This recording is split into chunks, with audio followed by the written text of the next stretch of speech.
All right, we got Saturday with Shahla as we Good finish morning. the year.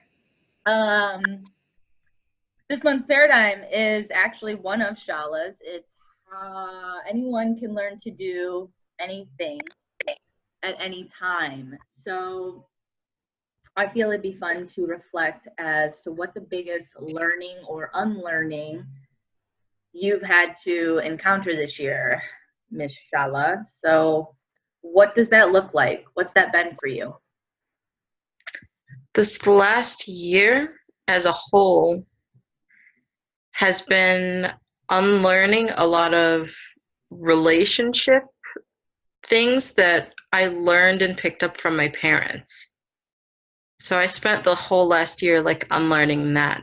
Now, however, in recent times in the last couple of months or so, it's been learning how to be a corporate employee, which I've never done in my entire life. Which is great because that's all I know for the last 8 years. But I think our corporate situations are a little different where I'm a contractor and providing a service of managing fitness centers, personal training, and Mm-hmm. understanding that that way of life is not in alignment to me and it's kind of restrictive of who I'm able to be and how I'm able to show my truth. It's been the quite opposite for you, hasn't it? It has been different for me. I work in the hospitality field now. Um, I'm a massage therapist, as I have been for almost the last 5 years. And now I work in the hospitality. I work at a local spa and resort, and it's just been amazing. The people there have been wonderful. The atmosphere is amazing. And, I've been learning the art of hosting, which has just been them teaching me aspects of my personality, things that I naturally do. So it's been really showing me how I am in alignment with this. I haven't really, I've had to learn new procedures and a whole bunch of new things, but at its essence, it's been in alignment with who I am and my personality. And that's been amazing. I think there's two important things that you bring up when you talk, and the energy behind the clarity in which I feel when you speak is my experience with corporate and any prospects that I'm going into a coaching partnership with is there's this structure around their identity of who they are or who they feel they have to show up based on what they've been doing. And the thing in which you just brought up is that you're able to go into this new opportunity and actually embody and appreciate the aspects of the essence of who you are as kind of flourishing.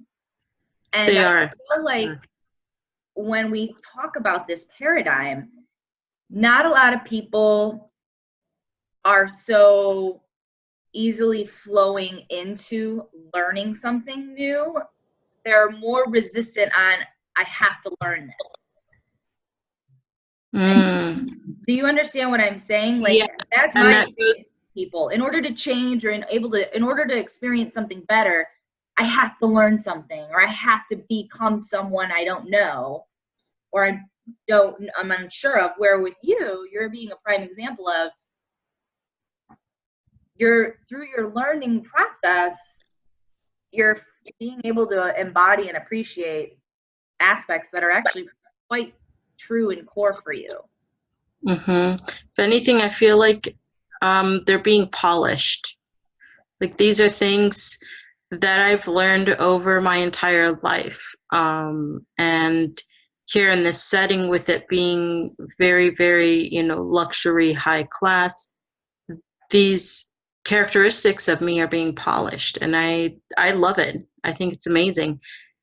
And you were talking about how people feel like I have to learn this thing. And there's been so much training and so much learning going on at this new job for me. So much.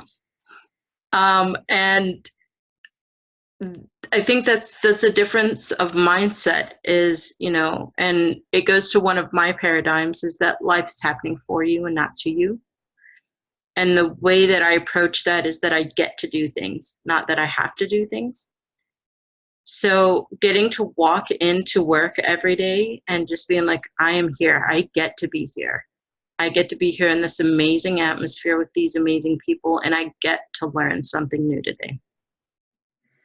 Well, and I think there's a in the power of mindset and with this identity of anyone can learn literally anything at any time and unlearn. Sometimes it's the unlearning of what you know to be true for you and surrendering to what you feel you need to have in order to become who you want or be able to create the anticipated or desired state outcome. There's a huge surrendering process in this paradigm that we flipped. So I went from corporate to now working for myself outside of corporate and without all the training. And so my biggest learning has been boundaries, establishing boundaries, really acknowledging and understanding how I flow as a human. Like my brain is 6 to 3. So even just prioritizing my day accordingly to what I can do after 3 and still be able to feel in alignment and productive, yet being present, and all this surrendering to how I know my day should be flowing based on my last 8 years of boom, boom, boom, boom, boom, boom, boom, being able to create space and set boundaries and release judgments of understanding that I am new to this. I don't know what it's supposed to look like, but if I just stay in the here and now and move from each choice and decide from there, then it'll likely work out better for me. Does that make sense? Absolutely, absolutely. And one thing that you said is that you're unsure of how it's supposed to look like.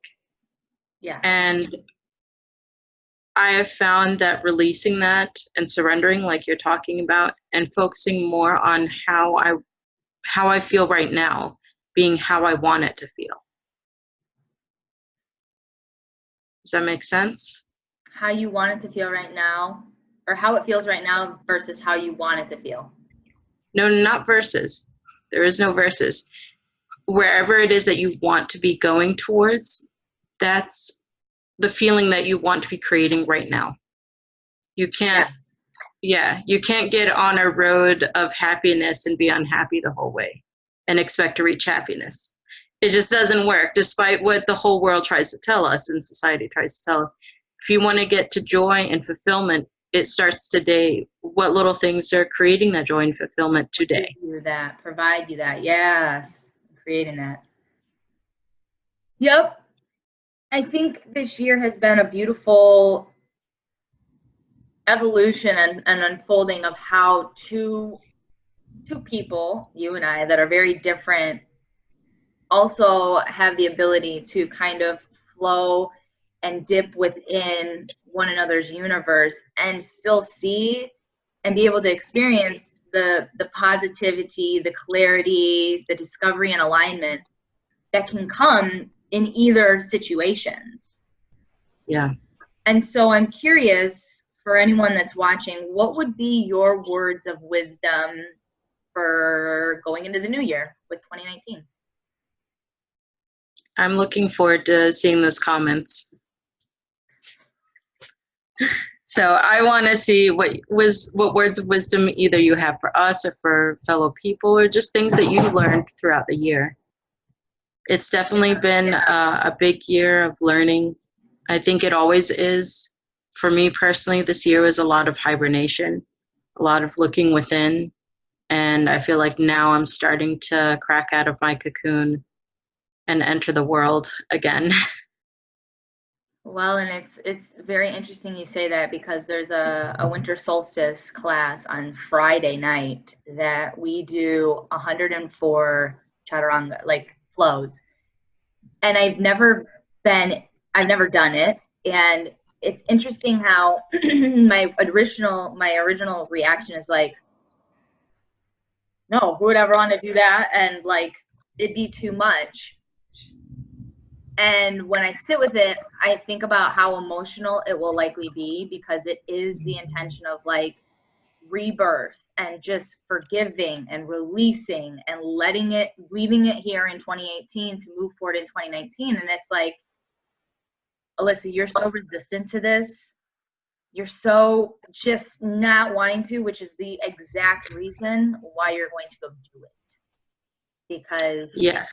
with that mindset and that automatic pessimistic approach or fear, show up for yourself. Allow yourself to have a rebirth, or as you just said, come out of the cocoon. Yep, just cracking open that shell and allowing more space. All right. Well, happy holidays, guys. Thank you so much for joining us. Thank you. And thank you. Namaste.